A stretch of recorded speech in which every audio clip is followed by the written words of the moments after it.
Hi, how are you all? I hope that all of you are doing well. सो ये parallel plate capacitor का सवाल है। पहले मैं कुछ बात समझा देता हूँ इंड्यूस करंट के बारे सॉरी इंड्यूस चार्ज के बारे में।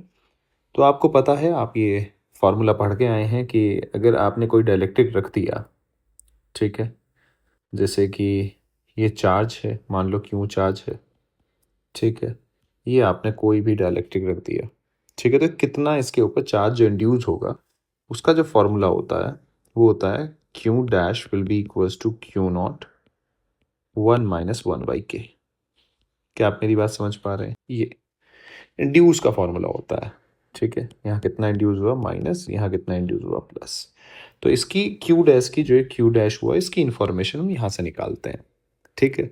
तो उसके लिए हमें ये पता होना चाहिए कि चार्ज कितना रखा हुआ है। अब इस सवाल में जो गड़बड़ होती है ना बच्चे को, देखो आप ध्यान से देखो, ये कह रहा है कि एक कैपेसिटर है, ठीक है, कैपेसिटर के अंदर आपने फिल कर रखा है एक डाई इलेक्ट्रिक, ठीक है जी,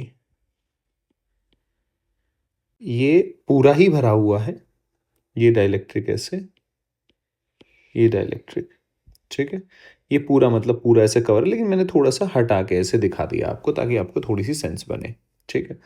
फिर अब क्या कह रहा है ये आपसे कि ये कनेक्टेड है एक बैटरी से, ऐसे कैपेसिटर कनेक्टेड है जिसकी है 20 वोल्ट।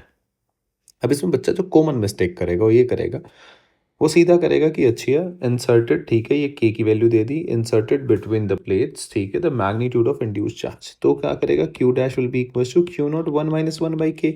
अब 1/k तो 5/3 है, तो ये हो जाएगा, यानी कि आ जाएगा क्यू नॉट इंटू 2/5, ठीक है। तो 2/5 ये इंड्यूस आ गया। अब ये क्यू नॉट पे आके उसका सवाल फंसेगा और यहाँ वो बच्चा गलती भी करेगा।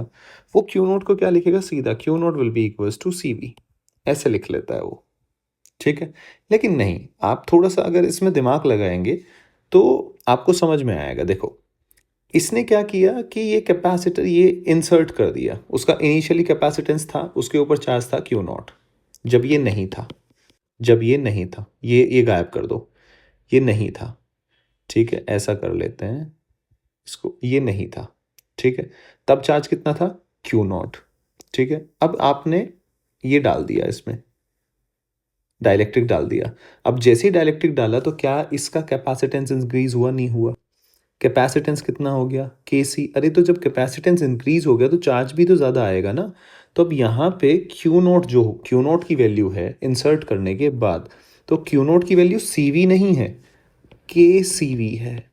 बस यही मेन बात है, यानी कि क्यू डैश का आंसर आ जाएगा के बोले तो 5/3 इंटू 2/5 इंटू सी वी। तो सी कितना है तुम्हारा जी, 90 इंटू 20, तो ये आ जाएगा पीको कुलाम, ठीक है, क्योंकि ये है ना पिको फैरड, पिको कुलाम, जबकि नैनो कुलाम में आपको आंसर देना है। तो 5 से 5 कट गया, 3 ये कितना आ गया 30, तो इसकी मल्टीप्लाई करेंगे 3, ये 4 हो गया, यानी कि 1.2। अब देखो ये सब किसमें है, एन एन, नैनो गुलाम में आंसर है, ठीक है।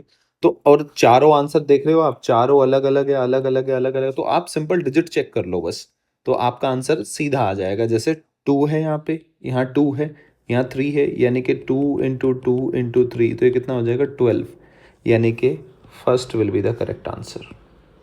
इसका आंसर आप निकाल के भी देखेंगे तो ये कैलकुलेशन करो, 1.2 नैनो कूलम ही आंसर आने वाला है, क्योंकि 1 0 2 0, ठीक है, 2 0 होगी तो ये पीको है 10⁻⁻12, तो नैनो में लाना है तो सीधी सी बात है 1.2 ही आंसर बनने वाला है।